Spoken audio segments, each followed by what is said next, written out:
New Year gift ဆိုပြီးတော့ free ပေးတဲ့ဒီ3កောင်နဲ့ရွေးရခက်နေဗီဒီယိုဆုံးနေကြည့်လိုက်အားလုံးပဲမင်္ဂလာပါကျွန်တော်တို့ Yenster HM ပထမဆုံးတစ်ကောင်ကတော့ Kevin De Bruyne Special Skill Phenomenal Pass နဲ့လာတဲ့ play style ကတော့ creative play မှာက Kevin De Bruyne ဆိုတဲ့အတိုင်းပဲသူ့ရဲ့ low pass lofted pass တွေကလက်ကြည့်ကြမလို့60ကျော်တွေကြည့်ပဲ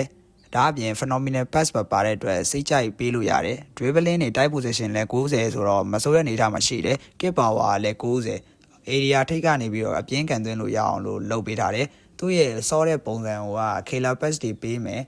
မရလို့ရှိရင်အဝေးကနေဆုံးသက်မယ်အဲ့ဒီပုံစံပဲဖြစ်တဲ့အတွက် Chinese stat တွေနည်းနေတာကတော့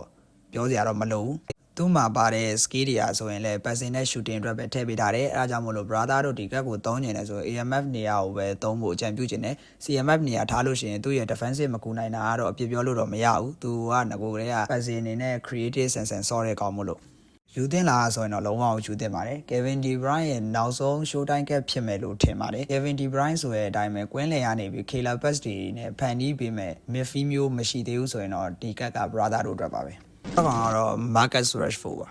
prolific winger play style နဲ့လာတယ် special skill acceleration burst နဲ့ win တစ်လျှောက်မှာရှမ်းတောက်ပြေးလွှားမဲ့အနေထားမှာရှိတယ် speed acceleration 90ကျော်နဲ့တူ kick power ကပါ90ကျော်ဖြစ်တဲ့အတွက် shooting တွေကန်ရတာတော့အားရစီမှာအမှန်ပဲသူ့ရဲ့ dribbling ဟာဆိုရင်လည်းကိုနမီရဲ့သဘောကောင်းတာလားတော့မသိဘူး special double touch ထည့်ပေးထားတယ်အဲ့ဒါပြင် chop 10နဲ့လုံးဝဟိုတော်တော်ကြီးကို live ပတ်တယ် skill ပြပြီးစောတဲ့ brother ရဲ့အကြိုက်ပဲအဲ့ဒါအောင်မှာ acceleration burst ဆိုတဲ့ special skill ကလည်းပါသေးတယ်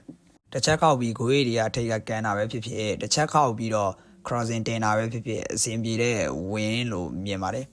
ဒီကောင်ကိုယူတင်လာဆို brother တို့က win အားပြုပြီးစောတဲ့ကောင်ဆိုရင်တော့ဒီကောင်ကရွေးထားတဲ့နဲ့ကွင်းလယ်မှာလည်းကောင်းကောင်းဖန်တီးပေးမဲ့လူတစ်ယောက်ရှိတယ် win ကိုဖြန့်ထုတ်ပေးမဲ့ midfield တွေရှိတယ်ဆိုရင်တော့ဒီကောင်က brother တို့ရဲ့ list ထဲမှာထည့်ထားလို့ရတယ်နောက်တစ်ယောက်ကတော့ဒီနှစ်မှာ low level Real Madrid ကိုပြောင်းသွားတဲ့ Wise ပဲဖြစ်ပါတယ်ဘေးရဲ့ play style နဲ့လာတယ် special skill ကတော့ visionary pass နဲ့သူရဲ့ defending stat တွေအကုန်90ကျော်ကြီးပဲထူးခြားတာကတော့ speed က83နဲ့အတူ low pass က80ဆိုပြီးပါလာတယ်ဆိုလိုတာကတော့ဘောလုံးဖြန့်ဝေမှုကောင်းအောင်လို့ပေးထားလို့မြင်တယ်အဲ့ဒါပြင်မှာ special skill visionary pass နဲ့ဆိုတော့ဘောလုံးဖြန့်ရတာတိတ်ကိုကောင်းနိုင်မယ်အဲ့ဒါပြင်မှာသူ့အတွက်လိုအပ်တဲ့ through passing တွေရော one touch pass တွေရောပြင်မှာသူစောတဲ့ပုံစံအတိုင်းပဲ passing ကိုပဲအသားပေးပြီးတော့ထည့်ပေးထားတယ်ဒါပေမဲ့အဆင်မပြေတာတော့ center back ဖြစ်ပြီးတော့ sliding tackle ပါမလာတာပါဒီကောင်စော့ကြည့်တဲ့အချိန်မှာဒီကောင်ကdestroyer လိုမျိုးဘောလုံးလိုက်ဖြတ်တာမဟုတ်ဘူးအေးလူနဲ့လမ်းကြောင်းလိုက်ပိတ်တဲ့ကောင်လို့မြင်တယ် speed များတဲ့ကောင်တွေဆိုရင်တော့ light ထိန်ဖို့တော့ဒီကောင်အနေနဲ့မလွယ်ဘူးဒီကောင်အားအကြောင်းမလို့မြဲတဲ့လမ်းကြောင်းပိတ်တဲ့နေရာမှာပဲနေတယ်ဒါအပြင်သူ့ရဲ့ကြီးကလည်း195 cm တောင်ရှိတဲ့အတွက်အမြင်ဘောတွေရှင်းထုတ်တဲ့နေရာမှာတော့တော်တော်အသုံးဝင်တယ်ခေါင်းတိုက်ဘောလာတဲ့အချိန်မှာတော့ဒီကောင်ကခေါင်းနေမှာအမှန်ပဲ